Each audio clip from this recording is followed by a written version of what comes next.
Good morning student, मैं हूँ रचना बंसल। मैं आप लोगों को ऑर्गेनिक केमिस्ट्री के अंदर फर्स्ट चैप्टर स्टडी करा रही थी, जिसके अंदर था some basic principle and technique, जिसके अंदर हम लोग पढ़ चुके थे रिएक्शन मैकेनिज्म। और अभी स्टार्ट करने जा रही हूँ प्योरीफिकेशन ऑफ ऑर्गेनिक कंपाउंड्स। तो प्योरीफिकेशन ऑफ ऑर्गेनिक कंपाउंड्स क्यों करते हैं हम प्योरीफिकेशन ऑफ ऑर्गेनिक कंपाउंड्स? क्योंकि हमें जो कंपाउंड्स मिलता है वो प्योर फॉर्म में नहीं मिलता है। उसको हमें प्योर फॉर्म में लाने के लिए अलग अलग मेथड यूज़ में लेने होते हैं। तो देखिए, फर्स्ट इसके अंदर जो प्योरीफिकेशन मेथड्स हैं उसके अंदर टेक्निक है सब्लिमेशन, सेकंड है क्रिस्टलाइजेशन, थर्ड है डिस्टिलेशन, फोर्थ है डिफरेंशियल एक्सट्रैक्शन और फिफ्थ है क्रोमेटोग्राफी मेथड। ठीक है, सब्लिमेशन मेथड क्या होता है वो अपन देखते हैं। तो सब्लिमेशन मेथड के अंदर हमने वही कंपाउंड सब्लिमेशन मेथड के द्वारा सेपरेट किए जा सकते हैं जो कि कैसे हों, सब्लिमेबल होने चाहिए। तो सब्लिमेशन है क्या? सब्लिमेशन है क्या? तो सब्लिमेशन क्या होता है कि ऐसे कंपाउंड जो कि सॉलिड से सीधा किस में चेंज हो जाएं, गर्म करने पर वेपर फेज के अंदर चेंज हो जाते हैं, उनको क्या बोलते हैं? Sublimable compound. ठीक है, और इस प्रोसेस को क्या बोलेंगे? सब्लिमेशन। ठीक है, अब इनको किससे अलग किया जाता है? जो कि अनसब्लिमेबल कंपाउंड होते हैं। ठीक है, किस तरीके से किया जाता है? देखो, क्या एपरेटस लगाया जाता है इसके अंदर, क्या एपरेटस लगाया जाता है? इसमें अपन ने पहले वॉच ग्लास लेते हैं, इसमें अपन पहले वॉच ग्लास लेते हैं। वॉच ग्लास के अंदर अपना ऑर्गेनिक कंपाउंड लिया। ठीक है, ऑर्गेनिक कंपाउंड के साथ में क्या है? इम्प्योरिटीज़ है नॉन वॉलेटाइल की। ठीक है, अब इसको अपन ने फिल्टर पेपर लगा दिया इसके ऊपर, और फिल्टर पेपर में क्या कर दिए? होल कर दिए। ठीक है, परफोरेटेड कर दिया इसको। ठीक है, अब इसके ऊपर हमने क्या लगाया? फनल देखा होगा ना आप लोगों ने, ऐसे इसके ऊपर हमने फनल लगा दिया, फनल से ढक दिया। ठीक है, अब इसको गर्म किया इस तरीके से, ये फनल लगाया है और फनल के ऊपर क्या लगा दिया? कॉटन लगा दिया। अब इसको अपन ने गर्म किया। जैसे जैसे गर्म करेंगे तो सब्लिमेबल कंपाउंड होगा, वो क्या होगा? सीधा वेपर फेज के अंदर चेंज होगा। तो वेपर किस में आ जाएंगी? इसमें, फनल के अंदर आ जाएंगी, और जो इम्प्योरिटीज़ हैं वो इसके अंदर रह जाएंगी, वॉच ग्लास के अंदर। तो देखिए, क्रूड ऑर्गेनिक सब्सटेंस है और यहाँ पर परफोरेट फिल्टर पेपर लगाया बीच में। ठीक है, और उसके ऊपर अपन ने क्या लगा दिया है? फनल लगा दिया है, और फनल के ऊपर अपन ने कॉटन प्लग लगा दिया है। ठीक है, तो ये सब्लिमेट हो गया।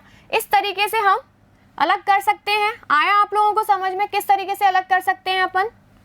देखिए, सब्सटेंस, देखिए एक बार और देख लीजिए। Substance change from solid, substance change from solid to vapour state directly. ठीक है, सब्सटेंस आर सब्लिमेबल कंपाउंड्स। ठीक है, these compounds are separate non sublimable impurities। ठीक है, नेक्स्ट आप लोगों का मेथड आता है क्रिस्टलाइजेशन। क्रिस्टलाइजेशन जो कैरेक्टर है वो किसका है? सॉलिड कंपाउंड्स का। तो सॉलिड कंपाउंड्स को ही अलग कर सकते हैं हम क्रिस्टलाइजेशन के द्वारा, और ऐसे कंपाउंड जिनके अंदर जो इम्प्योरिटीज़ हैं वो कैसी हैं? सॉल्यूबल हों, मतलब सॉल्युबिलिटी डिफरेंस दोनों का अलग अलग होगा, तभी तो हम उनको अलग कर सकते हैं। देखिए इसके अंदर क्या करते हैं, जैसे अपन ने एक बीकर लिया।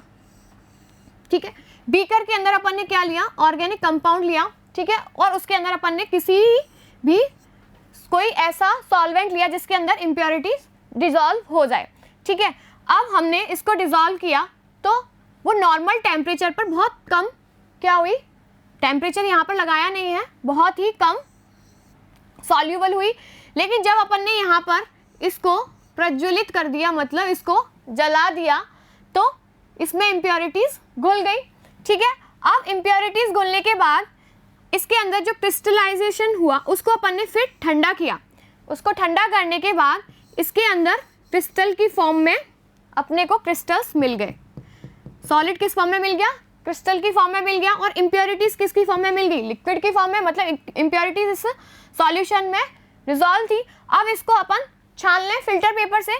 फिल्टर पेपर से अपन ने इसको छान के अलग कर लिया, और इसमें यहाँ पर अपन को क्या मिल गए?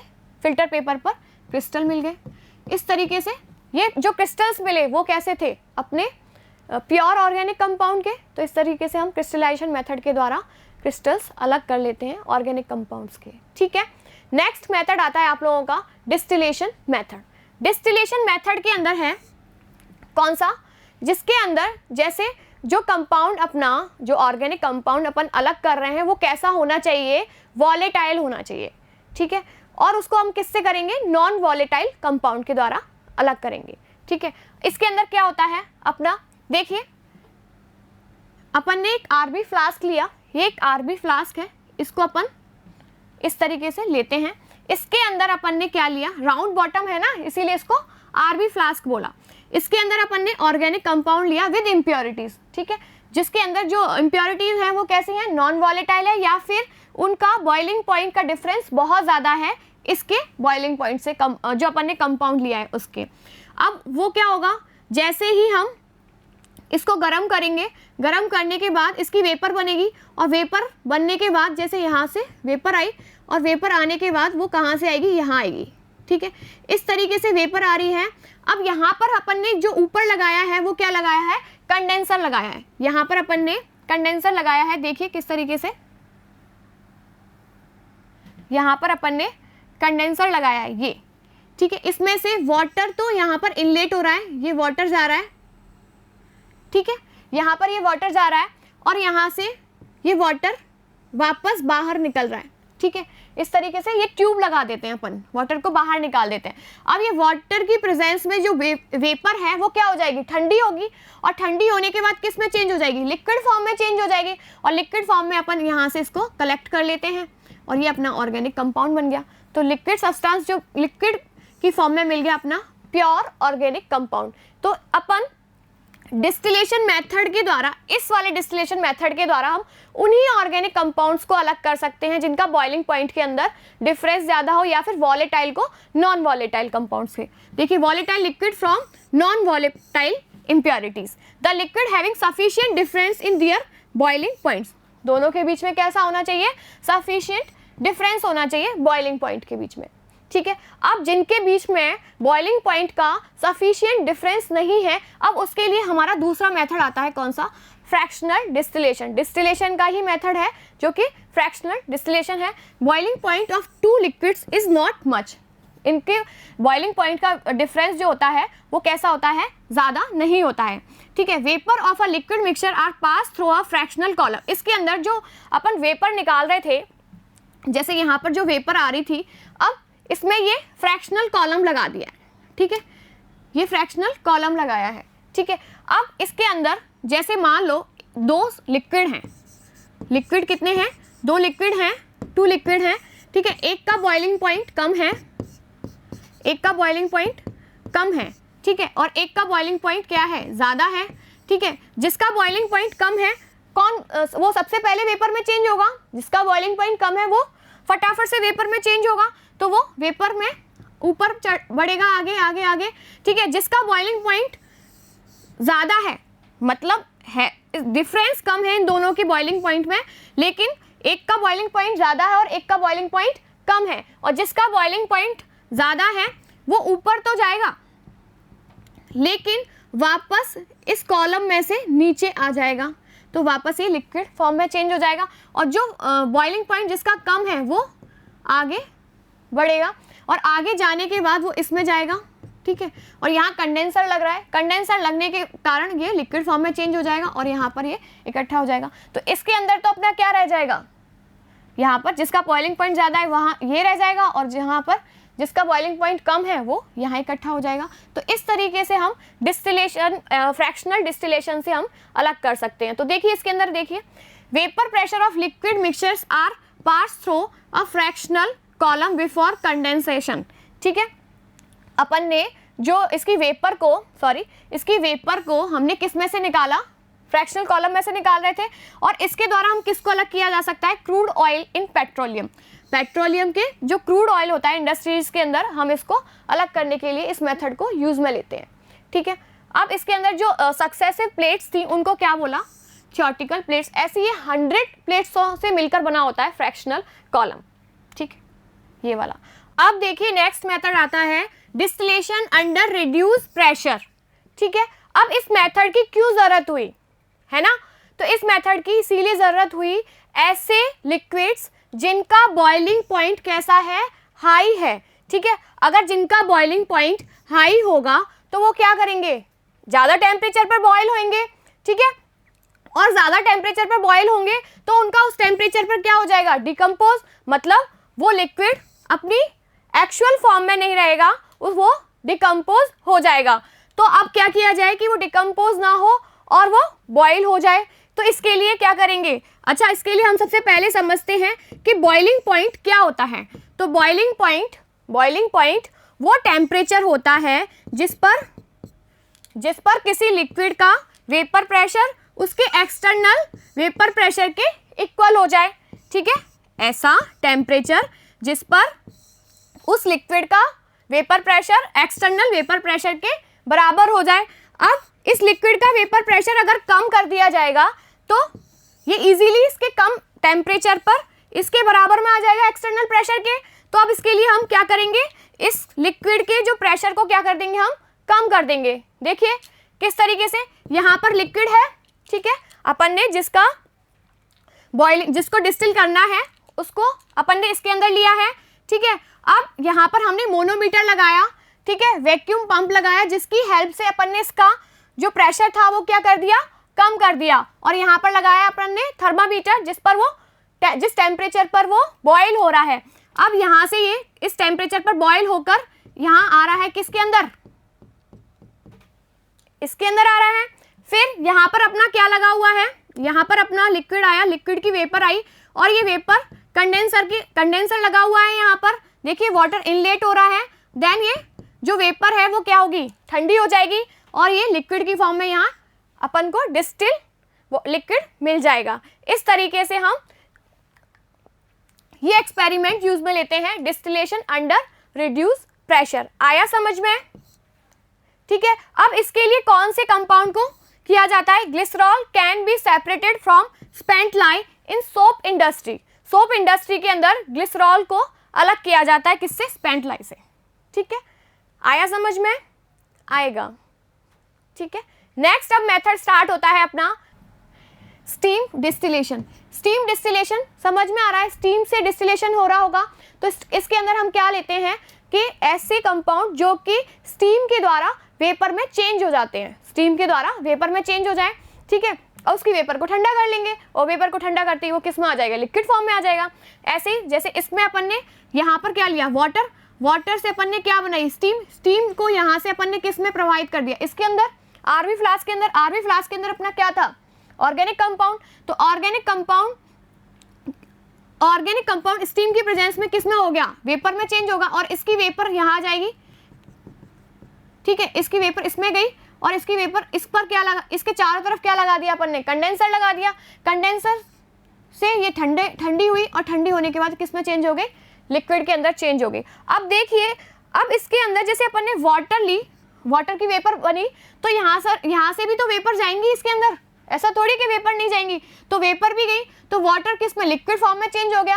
अब उन्हीं कंपाउंड को हम अलग कर सकते हैं जो कि वाटर के अंदर, जो वाटर की स्टीम के अंदर कैसे हो, इमिसिबल, मतलब उसमें मिक्स्ड ना हो। तो देखिए ऊपर तो अपनी वाटर की लेयर आ गई, तो वाटर की लेयर को अलग कर सकते हैं, देन अपन ऑर्गेनिक कंपाउंड को अलग कर सकते हैं। देखिए substances which are steam volatile and are immiscible with water के साथ इमिसिबल हो। अब इसका एग्जांपल क्या है, एनिलीन और वाटर।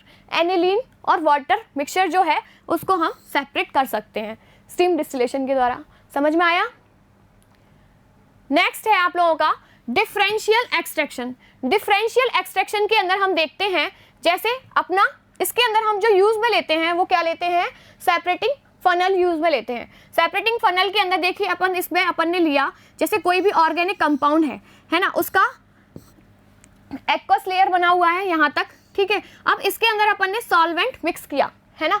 अब इस ऑर्गेनिक कंपाउंड की सॉल्युबिलिटी सॉल्वेंट लेयर के अंदर बहुत ज़्यादा है, मतलब इसके अंदर वो कम सॉल्युबल है एक्वस लेयर के अंदर, और इसके अंदर ये ज़्यादा सॉल्युबल है। तो अब ऑर्गेनिक कंपाउंड इसके अंदर क्या हो जाएगा, सॉल्युबल हो जाएगा, तो ऑर्गेनिक कंपाउंड यहाँ आ जाएगा, और बाकी एक्वस लेयर इसकी नीचे रह जाएगी, और जो इसकी एक्वस लेयर होगी वो यहाँ से अपन अलग कर लेंगे। देखिए इसके अंदर क्या होता है, when an organic compound is present in aqueous medium, organic compound aqueous medium के अंदर था, it is separated by shaking it. अब इसको क्या किया, शेक किया अपन ने, and it with organic solvent क्या, in which it is more soluble than in water. यही तो बोला मैंने, इसके अंदर जैसे इसका अपन ने क्या लिया, लिक्विड फॉर्म लिया, ठीक है, और ये सॉल्वेंट लेयर ली जो कि ऑर्गेनिक कंपाउंड की थी, और इसके अंदर ये ज़्यादा सॉल्यूबल था, ठीक है, तो वाटर तो यहाँ आ गया ऊपर और ये एक्वस लेयर बन गई इसके नीचे। It is separated by shaking it with an organic solvent in which it is more soluble than in water, ठीक है, इसके अंदर हमने इस तरीके से अलग कर लेते हैं। The organic solvent and the aqueous solution should be immiscible, और जो ऑर्गेनिक सॉल्वेंट जो होता है और एक्वस सॉल्यूशन जो अपना जो ऑर्गेनिक सॉल्वेंट है वो और अपना लिक्विड है वो कैसा है, अलग अलग इमिसिबल होना चाहिए, मिक्स नहीं होना चाहिए, तभी तो हम अलग अलग कर सकते हैं, इसके द्वारा अपन अलग कर सकते हैं, ठीक है, एक्सट्रैक्शन के द्वारा। नेक्स्ट है अपना मोस्ट इंपॉर्टेंट है क्रोमेटोग्राफी। क्रोमेटोग्राफी इसको ग्रीक वर्ड से लिया गया है, इसको बोलते हैं क्रोमा मतलब colour. The method was first use for the separation of coloured compounds, किसके, प्लांट्स के कलर्ड सब्सटेंसेस को अलग करने के लिए अपन ने यूज लिया इसको, क्रोमेटोग्राफी को। तो क्रोमेटोग्राफी के अंदर क्या होता है, दो फेजेस होती हैं, कौन कौन सी, एक तो स्टेशनरी फेज और दूसरी है मोबाइल फेज। स्टेशनरी फेज, जैसे कोई स्टेशनरी फेज होती है उस पर हम किसी भी सॉल्वेंट को मूव कराया जाता है, ठीक है, ये तो फिक्स होती है इसीलिए इसको क्या बोलते हैं, स्टेशनरी फेज, और इस पर जो सॉल्वेंट मूव करता है उसको क्या बोलते हैं, उसकी मोबाइल फेज कहते हैं, ठीक है। अब इसमें क्रोमेटोग्राफी में डिफरेंट कैटेगरीज होती हैं, तो 2 कैटेगरीज के अंदर इसको डिवाइड किया गया है, एक तो एड्जॉर्प्शन क्रोमेटोग्राफी है और दूसरी है पार्टीशन क्रोमेटोग्राफी। जो पार्टीशन क्रोमेटोग्राफी है एक तरीके से वो कौन सी है, पेपर क्रोमेटोग्राफी। एड्जॉर्प्शन क्रोमेटोग्राफी, इसमें एड्जॉर्ब होता है कंपाउंड।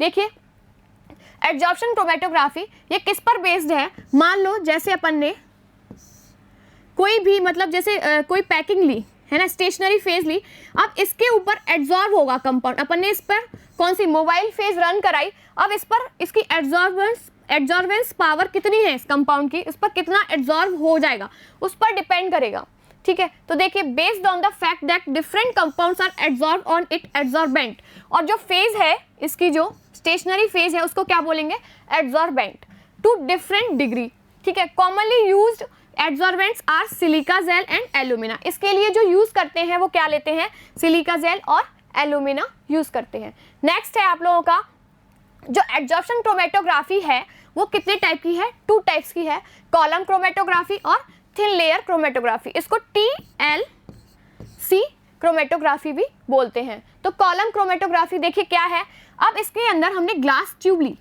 ठीक है, ये एक ग्लास ट्यूब है, ठीक है, इसके अंदर हम पैकिंग करते हैं पहले, ठीक है, किसकी, सिलिका जेल की, ठीक है, ठीक है। अब ये कैसी होगी, स्टेशनरी फेज होगी। अब स्टेशनरी फेज के ऊपर अपन ने क्या लिया, यहाँ पर अपन ने सॉल्वेंट लिया, ठीक है।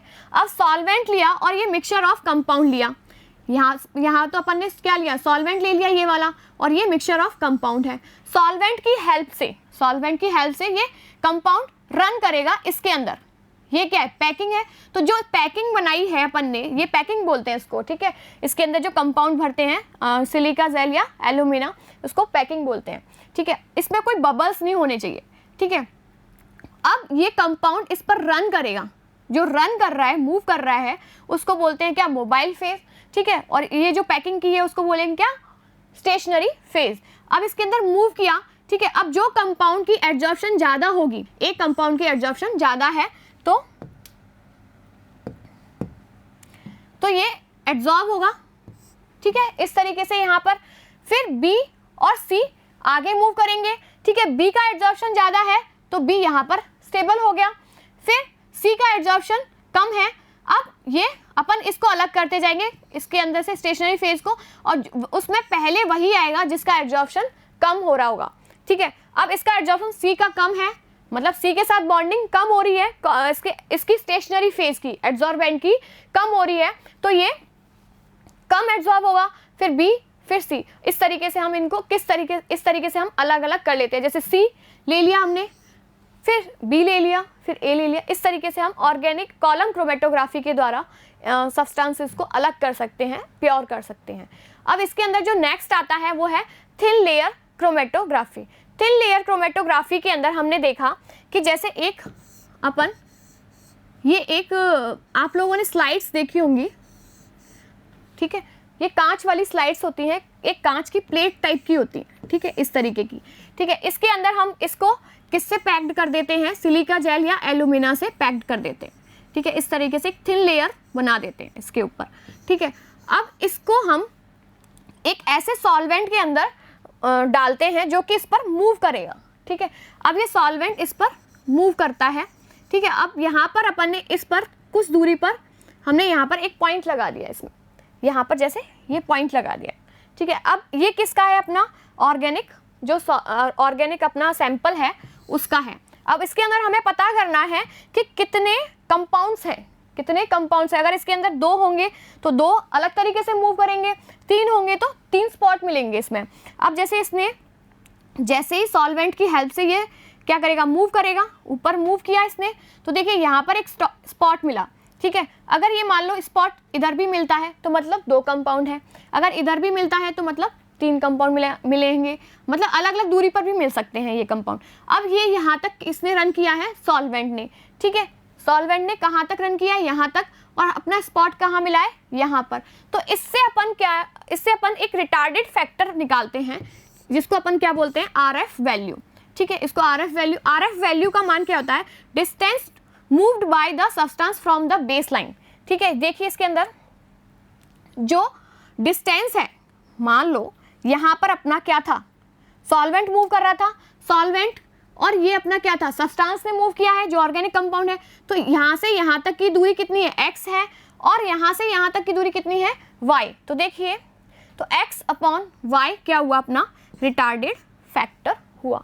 तो देखिए, the relative adsorption of each component of the mixture is expressed in term of its retarded factor, that is RF value, ठीक है। तो आया समझ में कि क्या होता है thin layer chromatography. Thin layer chromatography में क्या होता है, a mixture over a thin layer of an adsorbent coated by glass plate. अब इसके अंदर कॉटेड ऑन ग्लास प्लेट, ये ग्लास प्लेट के ऊपर अपन ने किसका, सिलिका जेल, इसको अपन ने इसको शीट बना दी। देन आप लोगों का स्टार्ट होता है पार्टीशन क्रोमेटोग्राफी। पार्टीशन क्रोमेटोग्राफी क्या है, एक तरीके की पेपर क्रोमेटोग्राफी है, इज अ पार्टीशन क्रोमेटोग्राफी। और chromatography paper contain water trapped. अब इसके अंदर क्या होता है, अपन एक तरीके का, उसके अंदर तो हमने कांच की, उसके अंदर तो अपन ने क्या ली थी, कांच की एक प्लेट ली थी, इसके अंदर अपन एक क्रोमेटोग्राफिक पेपर लेते हैं। अब क्रोमेटोग्राफिक जो पेपर होता है उसकी जो फेज होती है, जो वो पेपर होता है उसके अंदर क्या होते हैं, H2O मॉलिक्यूल होते हैं, मतलब ऐसे होते हैं कि जो कि उसको एब्जॉर्ब कर सकते हैं, मतलब एक स्टेशनरी फेज की तरह काम करता है। ये किस तरीके से, देखिए इसके अंदर जैसे अपन ने ये लिया, ठीक है। अब इसके अंदर अपन ने वही सॉल्वेंट लिया और उस पर अपन ने सॉल्वेंट, ये मिक्सचर होता है कुछ सॉल्यूशंस का। अब इसके अंदर हमने स्पॉट लगाया, ठीक है। स्पॉट अब आगे बढ़ेगा, ये आगे बढ़ेगा, और अपन इसके अंदर देखेंगे किस तरीके के कलर उत्पन्न हो रहे हैं, उससे अपन को पता चल जाता है कि कितने कंपाउंड्स इसके अंदर प्रेजेंट हैं, ठीक है।